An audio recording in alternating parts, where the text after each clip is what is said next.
a fairly quick response to a video by Gary called something like Evidence Can Rightly Demand Conviction.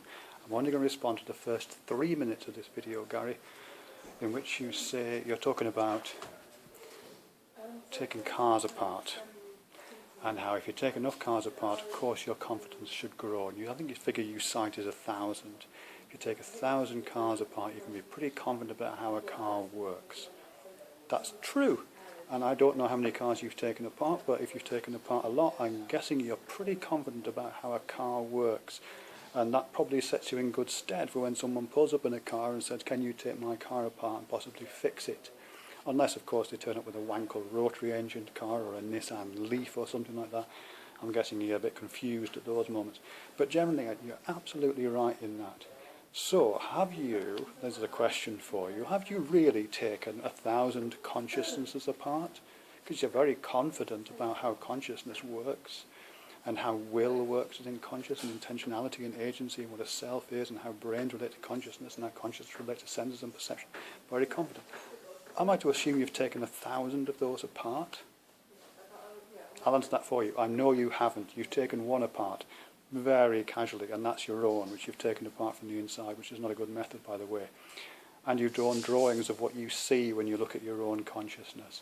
So here's an invitation for you, Gary. Have a look at those drawings that you've done of what you think consciousness is, and tell me how you think they're better than other people's drawings, like Bernard Barr's model, for example, the global workspace model of consciousness. I'm sure your researchers have taken you to that. How is yours better than Bernard Barr's one? Or Marvin Minsky's Society of Mind model of consciousness? How is yours better than that one? Or Thomas Metzinger's self model of subjectivity model of consciousness? Or how is it better than Antonio Damasio's somatic marker hypothesis, and how that relates to consciousness? How is your model, your drawing, better than those? If you've taken all these consciousnesses apart, presumably you know about these. So tell me how yours is better. I can tell you, yours isn't better, yours is far, far, far, far worse.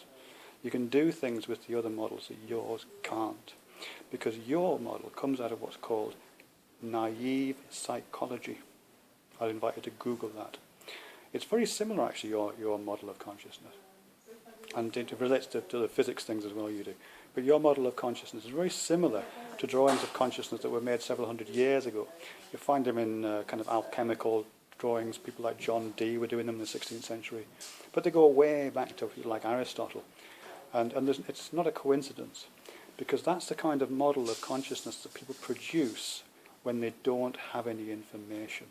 It's kind of common sense models of consciousness, common sense models of how the mind works, which doesn't take you very far, because our common sense is shockingly inadequate to tell us what's really going on in the world. That's why we have science, yeah? So it's very similar to that. It's sometimes called naive psychology, but that has a little bit of a pejorative tone, so I'll just call it folk psychology.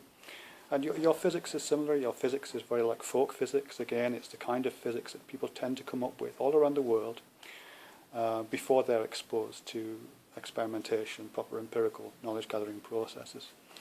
And again, your models of physics look like what models of physics were like prior to the scientific revolution. So yeah, take things apart. By all means, take things apart and try and get to know them.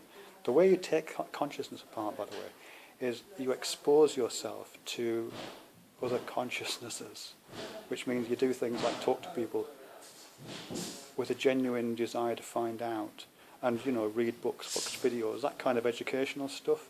Just looking inside your own head, thinking that what you see in there is true, and then just asserting it is not going to get you very far. You know what I mean? It's crap, really. So yeah, you're the one making these claims, by the way, so why you're asking me to prove that you're wrong, I don't know.